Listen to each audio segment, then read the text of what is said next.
Hey, how you doing? Someone asked us a question about how do you save a template in Brick, so you might want to use it on another website. Here we have an example section with a timeline container. I'm going to go over to the parent section and I'm going to right click it and you'll see the option there for save as template. This is how easy it is.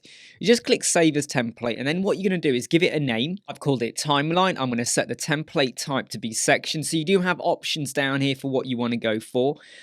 It's not a bundle. I'm going to leave it like that. It's just a timeline with a section and I'm going to hit save as template. So I've gone into a completely blank page now, still with bricks, and look, you have the options over here. I'm going to click template and you will now see the timeline, and if I hit insert there, that will now insert that entire template. So that's how easy it is. But what if you want to stick it on a completely different website?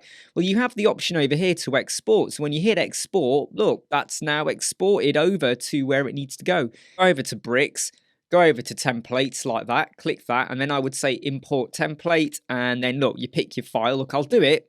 I mean, this might throw a wobbly because I've already imported it, but let me just do it anyway. So we've got the one that I already saved, and then here's the one I've now just gone and imported. So you can save as a template, you can use it on any other page, you can export it, and then import it into another website. It's pretty simple and easy. Hey, I'm Imran, Web Squadron. I hope you like, subscribe, share, and follow. I'll see you soon.